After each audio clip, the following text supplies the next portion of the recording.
West Bengal board of secondary এডুকেশনের যে teachers information updation portal, যেটা মাধ্যমিকের ফর্ম ফিল আপ 2 তারিখ থেকে 19 তারিখ পর্যন্ত চলছে, এই ফর্ম ফিল আপ চলাকালীন West Bengal board of secondary এডুকেশনের পক্ষ থেকে বলা হয়েছে যে সমস্ত টিচার্সদের, অর্থাৎ মাধ্যমিকের খাতা দেখে যে সমস্ত টিচার মাধ্যমিক লেভেলের, সেই সমস্ত টিচার্সদের যে ইনফরমেশনগুলো রয়েছে, সেই ইনফরমেশন কিছু প্রিফিল্ড রয়েছে, কিছু টিচারদের ডেটাকে আবার আপলোডও করতে হচ্ছে।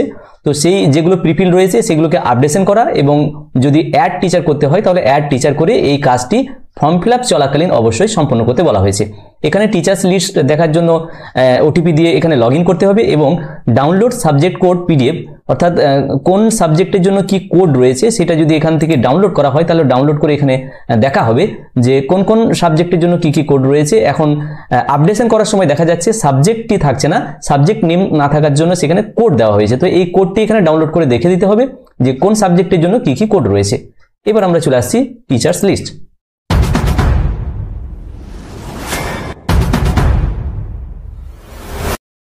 তো এই যে পার্টিকুলার যে স্কুলের ইন্টারফেসে রয়েছে, এখানে অ্যাড টিচার বলা হয়েছে, এবং যে সমস্ত টিচার রয়েছে সমস্ত টিচারদের কিন্তু আপডেশন করা কমপ্লিট হয়েছে।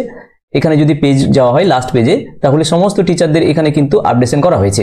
এবার আমি মূলত যেটা দেখানোর চেষ্টা করব যে দুজন ভিটি অর্থাৎ ভোকেশনাল ট্রেনার রয়েছেন আমার এই বিদ্যালয়ের ক্ষেত্রে। তো সেখানে একজন কনস্ট্রাকশন এবং একটা ফুড প্রসেসিং, তো তাদের যে কোড সেই কোড দিয়ে কিন্তু এখানে মানে ফিল আপ করা হয়েছে, এবং এটা অ্যাড নিউ টিচার হিসাবে এখানে ভোকেশনাল টিচারদের অর্থাৎ ভিটিদের নাম বা ভোকেশনাল ট্রেনার যারা রয়েছেন সংশ্লিষ্ট বিদ্যালয়ে তাদের নাম কিন্তু এখানে অ্যাড করা যাচ্ছে।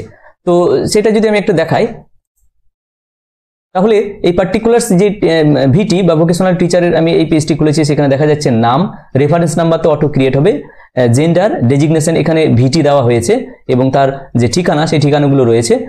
এখানে সাবজেক্ট কোড বলা হচ্ছে, যে সাবজেক্ট কোড কনস্ট্রাকশনের 94, সেই 94 কোড এখানে দেওয়া হয়েছে।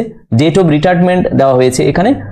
এবার এখানে ঠিকানা দেওয়ার পর পিনকোড, ফোন নাম্বার জেনারেট হয়েছে। অ্যাক্টিভ ইন স্কুল, এখানে উনি অ্যাক্টিভ আছেন, অ্যাক্টিভ ইন স্কুল দেওয়া হয়েছে। এবার চেক অ্যান্ড সাবমিট করার পর ওনার নাম কিন্তু এখানে এন্ট্রি করা হয়েছে। এবার নিচে যদি আমরা যাই তাহলে অবশ্যই একবার দেখে নেব যে দুজন ভিটি কিন্তু এখানে রয়েছে, আর একজন ভিটি, দুটো ভিটির নাম কিন্তু এখানে সংযোজন করা হয়েছে। একটা 94 সাবজেক্ট কোডে কনস্ট্রাকশন, এবং 78 কোডে যেটা ফুড প্রসেসিং, সেই কোড দিয়ে কিন্তু এখানে নিউ টিচার অ্যাড করা হয়েছে ভিটিদের নাম, এবং ওনাদের কিন্তু কোয়ালিফিকেশন এখানে রয়েছে।